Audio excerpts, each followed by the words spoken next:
আমরা কঠোর থেকে কঠোর আন্দোলন গড়ে তুলব।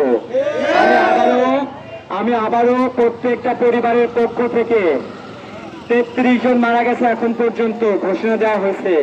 33টা পরিবারের পক্ষ থেকে তোমাদেরকে আশ্বাস দিচ্ছি, তোমাদেরকে যদি টিসি দেওয়া হয়, আমাদের ছোট ভাই বোনরা, তোমাদের যদি টিসি দেওয়া হয়, আমরা এর বিরুদ্ধে গণ আন্দোলন গড়ে তুলব, তুমুল আন্দোলন গড়ে তুলব। তোমাদেরকে ছাড়া স্কুল ক্লাস করাতে পারবে না। আমরা তোমাদের সঙ্গে নিয়ে স্কুলের গেটে অমরণ অনশন করব। যদি টিসি দেওয়া হয়, এই টিসি উইথড্র করা না হলে তোমাদেরকে সঙ্গে নিয়ে আমরা স্কুল গেটে অমরণ অনশন করব। আমরা তোমাদের ছেড়ে যাব না।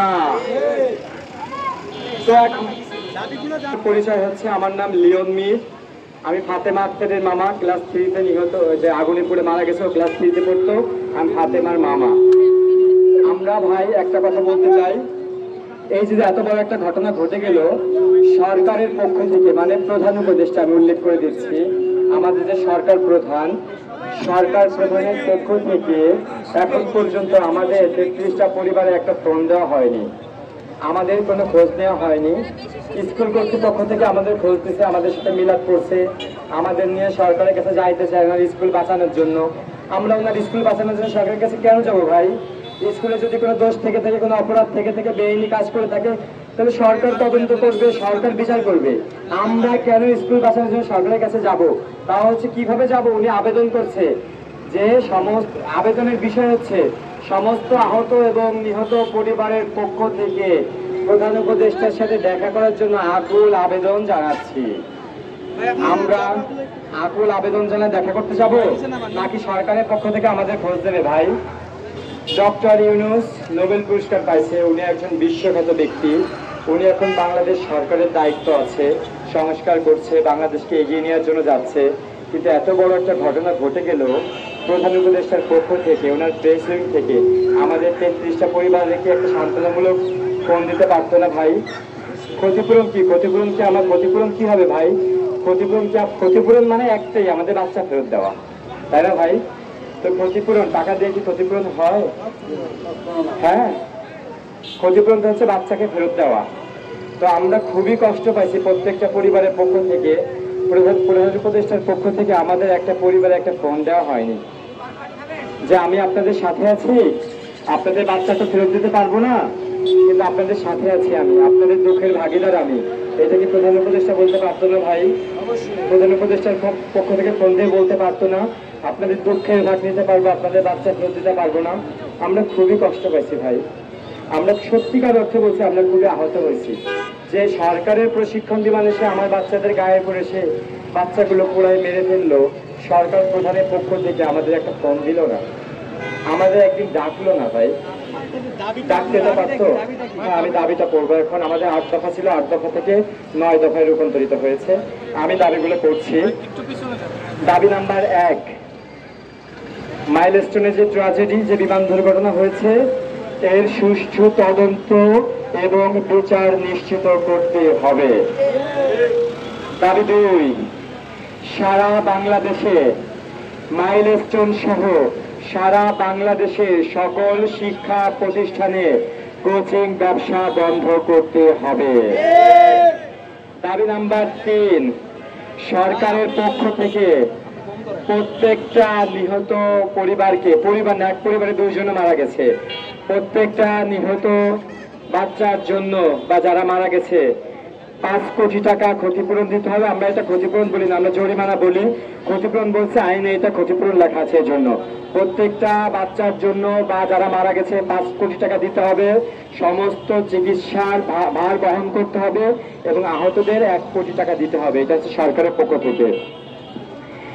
স্কুলের পক্ষ থেকে আলাদা জরিমানা দিতে হবে, প্রত্যেক জন প্রতি 2 কোটি টাকা ক্ষতিপূরণ দিতে হবে, আর আহতদের 1 কোটি টাকা দিতে হবে। আমি আবারও বলছি, দফা 4, যে স্কুলের পক্ষ থেকে প্রত্যেকটা পরিবারকে, প্রত্যেক জনের জন্য 2 কোটি টাকা জরিমানা দিতে হবে এবং যারা আহত তাদের 1 কোটি টাকা দিতে হবে। দফা 5, রানওয়ে থেকে শিক্ষা প্রতিষ্ঠানের স্থান পরিবর্তন করতে হবে। আমরা শুনেছি তো রানওয়ে বা হচ্ছে বিমান উড়ে, রানওয়ে থেকে আবারও রয়েছে, রানওয়ে থেকে এই মাইলস্টোন সহ অন্যান্য যে শিক্ষা প্রতিষ্ঠান আছে সেগুলো সরাতে হবে, অন্যথায় রানওয়ের স্থান পরিবর্তন করতে হবে। দুটোর একটা তো করতে হবে ভাই, নাকি আমরা এরকম যুগ যুগ ধরে মরবো? আমরা এরকম মরবো নাকি স্কুল সরাবে অথবা রানওয়ে সরাবে? দুটোর একটা করতে হবে।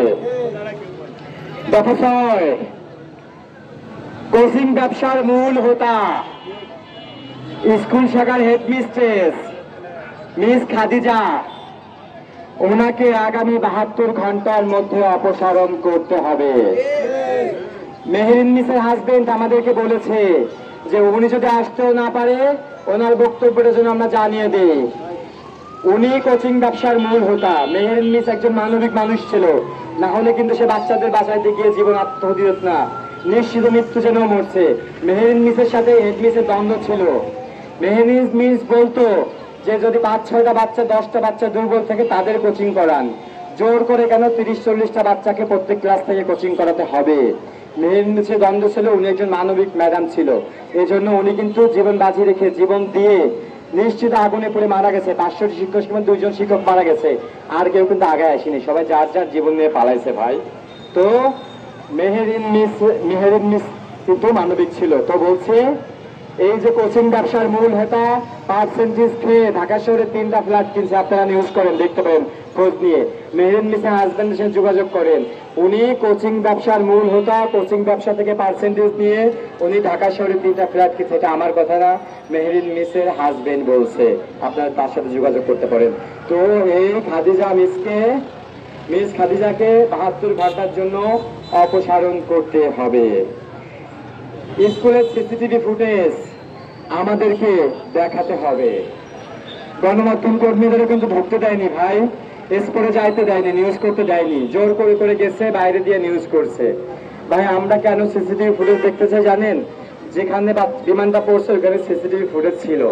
হ্যাঁ, সিসিটিভি ছিল, কারণ ওইখান থেকে গেট, স্কুলে গেট, ওইখান থেকে বাচ্চাদেরকে গার্ডিয়ানটা নিয়ে যেত। তো আমাদের বাচ্চারা কোথায় কোন অবস্থায় ছিল আমি শুনছি। আমার ভাগ্নি ফাতেমা, আমার ভাগ্নির বান্ধবী সাইমা, আর হচ্ছে নিধি, হ্যাঁ, 3জনে জানালার গ্রিল ধরে দাঁড়াইছিল। এইটা আমাকে বলছে কথার আম্মু কথাকে নিয়ে কোচিং করে না, কথার আম্মু কথাকে নিয়ে মাত্র 4 মিনিট আগে চলে আসছে, ওদেরকে গ্রিল ধরে দাঁড়াইয়া দেখছি ওরা গল্প করতেছে, হাসতেছে। আমার ভাগ্নির টিফিন ব্যাগের মধ্যে পাইছি, 8 খাওয়া সিঙ্গারা পাইছি, একটা রুটি পাইছি যেটা আমরা কিনে দিয়েছিলাম, সেইগুলা আমরা পেয়েছি। তার মানে ওরা স্কুলের টিফিনে হচ্ছে সিঙ্গারা খেয়েছিল আর হচ্ছে রুটিটা রেখেছিল কোচিং এর আগে খাবে, কিন্তু সেটা খাইনি। তো আমরা দেখতে চাচ্ছি আমাদের বাচ্চাগুলো কোন অবস্থায় দাঁড়ায় ছিল। আমার বাচ্চার হাত এরকমের পাইছি, এরকম অবস্থায় পাইছি, সাইমার এরকম পাইছি।